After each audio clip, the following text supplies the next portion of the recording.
आप मेरे ऊपर भी थोड़े थोड़े नाराज रहते हैं। मैं तो पहले ही कह दिया वाइंड अप करें। मगर आपसे गिला भी है कि आपने मेरे बगैर मुझे बुलाए, मेरा रेफरेंस इलेक्शन कमीशन आप पाकिस्तान को भेज बुलाया दिया। कभी किसी को नहीं जाता, ये रवायत एक है। चलो 25 करोड़ आवाम परेशान है कि जो कुछ हमारे साथ हुआ है। दूसरी बात के इलेक्शन कमीशन, इलेक्शन का लफ्ज निकाल के ये कमीशन है और इस कमीशन ने 25 करोड़ आवाम की राय के ऊपर डाका मारा है। जरा सुनिएगा। एक ऑपरेशन हुआ है सरारोगा के इलाके में, जिसमें आज से चंद साल पहले जब पुलवामा का वाक़या हुआ तो वहाँ हमारी फ़ौज के उस वक्त के कैप्टन और अब मेजर मोइज़ अब्बास, ये इस कौम का बहादुर बेटा, आज के इस वाक़े में जो दहशतगर्दों के खिलाफ था उसमें शहीद हो गया। My God! लेकिन ये स्पेसिफिकली इस ऑफिसर की जो जान जाना जो है ना, वो एक परेशानी वाली बात है। ये कैसे हो सकता है? ये कौन कर सकता है? क्या ये भारत ने करवाया है? अबे साले। एक्शन! इंडिया जो है वो पाकिस्तान के खिलाफ एक नई जंग शुरू करने का जवाब तलाश कर रहा है। हकीकत इतना बड़ा जनाब स्पीकर जुल्म हुआ है, हमें शर्म आती है कि हम इनको ये पैसा दे कौम के खून पसीने का, कि जो बेचारे गरीब अपने बच्चे ज़िबा कर रहे, उसके पास रोटी रोजी नहीं है, वो टैक्स दे रहा है, और हम इनको दें कि आए मेरे मुल्क के आइन को कत्ल करें, अवाम की राय को कत्ल करें। 71 में जो मेरा मुल्क टूटा था वो इलेक्शन की नाइंसाफी की वजह से टूटा था। आज 25 फील्ड मार्शल की व्हाइट हाउस में दावत का मतलब क्या होता है? लोड कर।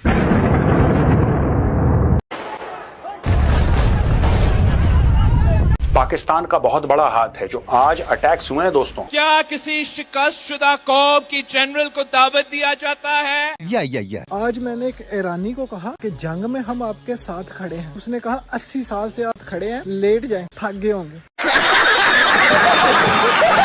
इन लोगों से कागज पर इनके अंगूठों के निशान ले लूं ठाकुर? अभी नहीं, पहले इन लोगों को हराम की खाने की आदत पड़ने दो। पूरा इंटरनेशनल मीडिया ये कह रहा है कि आप अपनी एयर बेस देने जा रहे हैं ईरान के खिलाफ। हम जितने भी सर इलेक्टेड नुमाइंदे हैं, चाहे सेनेटर्स हैं, चाहे सर MNAs हैं, सबका सर जो ग्रेड है कॉन्स्टिट्यूशनली सर 22 ग्रेड के अफसर से ऊपर है। ये क्या बात हुई कि सर सबके पास दफ्तर मौजूद है, सबके पास मराहत मौजूद है। सर मेरे पास आपके साथ कॉरेस्पॉन्डेंस करने के लिए मेरे पास दफ्तर मौजूद नहीं है। सर मैं डिमांड करती हूँ कि 7 अरब तो वैसे भी दे रहे हैं जिधर भी जा रहे हैं, लेकिन सर एक यहाँ पे जितने भी सर पॉलिटिकल पार्टी है सर उनके पार्लियामेंट्री लीडर का सर ऑफिस बना के जाएं, सर इसके अंदर बना के जाएं। शुक्रिया सर। मैं अच्छा खत्म नहीं हुआ जी सर। सर मैंने आपको कहा था मैं स्पेसिफिकली बोलूंगी। दोस्तों बिना कुछ देरी करते हुए हम बढ़ते हैं रिएक्शंस की तरफ। देखते हैं हमें पाकिस्तान से क्या क्या रिएक्शंस मिल रहे हैं। मुनीर जैसा कोई इंसान तो आज तक हुआ ही नहीं है, क्योंकि हड्डी छोड़ने USA जो चला गया शहबाज को छोड़ के, शहबाज पीछे से बढ़ते हैं रिएक्शंस के, मिलते हैं आपको लास्ट में। प्राइस तो एक बहुत बड़ा प्राइस होता है, यानी नेल्सन मंडेला जैसे बंदों को अगर वो मिला है या मलाला यूसुफजई को मिला है तो उनका एक रोल है, मुख्तलिफ ऑर्गेनाइजेशंस को मिला है, डॉक्टर्स विदाउट बॉर्डर्स को मिला।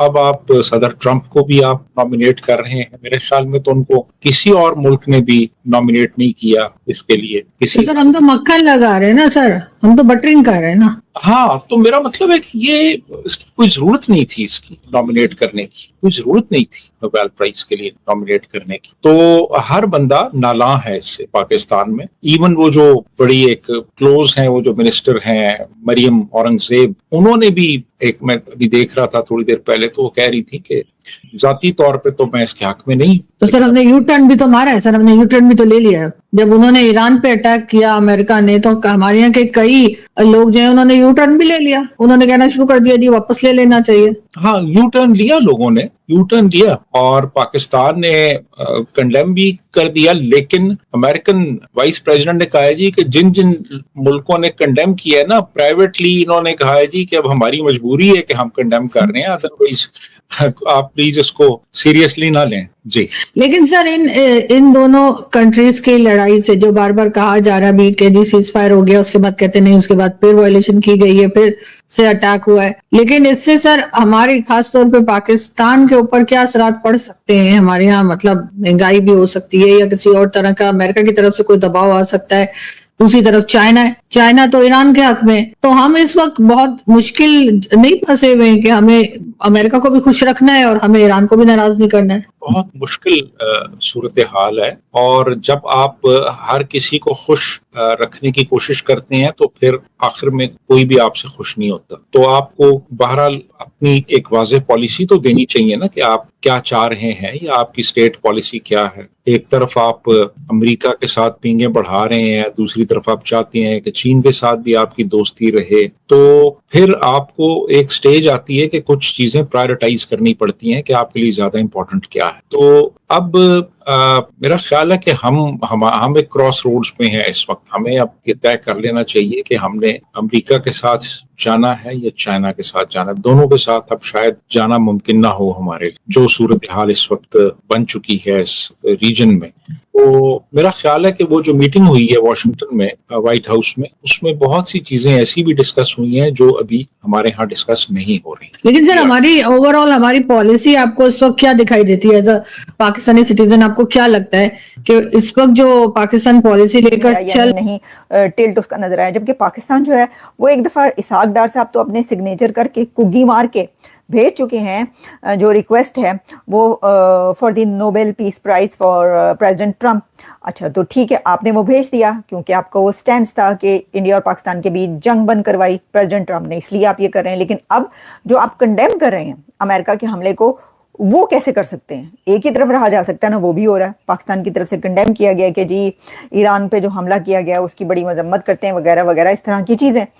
आसिम मुनीर द डिसीवर अब धीरे धीरे पाकिस्तानी मेन स्ट्रीम मीडिया में बड़ी इज्जत के साथ, क्योंकि जान सबको प्यारी है, जान को कोई खतरे में डालना नहीं चाहता, लेकिन धीरे धीरे लोग कहते हैं कि साहब ये जो लंच खाकर आए हैं उसके बिल का क्या हुआ? ये जो लंच खाकर आए हैं ट्रंप के साथ आसिम मुनीर साहब, इसका कोई नुकसान तो नहीं है ना? वैसे ऐसे धीमी आवाज में पूछ रहे हैं, लेकिन सोशल मीडिया वाले जोर जोर से बोल रहे हैं, क्योंकि कोई लंदन में बैठा है, कोई यूएस में बैठा है, उनको कोई फर्क नहीं पड़ता। और पाकिस्तानी सर वो बोल रहे हैं कि आसिम मुनीर ने धोखा दे दिया। दोस्तों यही बात मैं कब से कहता चला आ रहा हूं कि पाकिस्तान धोखा देगा। अब दोस्तों पाकिस्तान के बारे में ना ही कुछ बोला जाए तो ही ज्यादा अच्छा है, क्योंकि पाकिस्तान अपनी आदतों से कभी बाज नहीं आएगा। मुनीर जिस तरह से यूएसए गए और उनको यूज किया गया, डोनाल्ड ट्रम्प जैसा सातिर दिमाग पा पाना हर एक किसी के बस की बात नहीं है। डोनाल्ड ट्रम्प की अगर हम कंपेयर करें तो माननीय नरेंद्र मोदी से हमारे कम नहीं है। जिस तरह से डोनाल्ड ट्रम्प को बलि का बकरा बना के पाकिस्तान को यूज़ करना चाहते हैं, वो उससे अच्छा कोई उनको उदाहरण मिला ही नहीं। यहाँ पर शहबाज को ना बुला के मुनीर को बुलाया गया। दोस्तों आज के टाइम पर पाकिस्तान में भुखमरी जैसे हालात हैं, लेकिन फिर भी डोनाल्ड ट्रम्प ने क्या काम किया, उनकी बेइज्जती कर दी। अगर ईरान और इजराइल के बीच में डोनाल्ड ट्रम्प ने क्या किया, वॉर किया, वॉर करने के बाद में बोला सीज़ फायर कर दिया, क्योंकि भाई मुझे ज़्यादा झंझट नहीं चाहिए, डायरेक्टली उन्होंने सीज़ फायर करवा दिया, ख़त्म कर दिया काम। लेकिन अभी इस बात से इजराइल और ईरान अभी मानने को तैयार नहीं है, वो बोलते नहीं नहीं नहीं नहीं नहीं अभी कैसे हो जाएगा। तो ये अभी वॉर रुका नहीं है, बढ़ता हो सकता है आगे चल के ये वॉर चलता रहे। तो हम मिलते हैं आपको नेक्स्ट वीडियो में। अगर हमारा चैनल अच्छा लग रहा है और वीडियो अच्छा लगा हो तो चैनल को सब्सक्राइब और लाइक ज़रूर करके जाइए।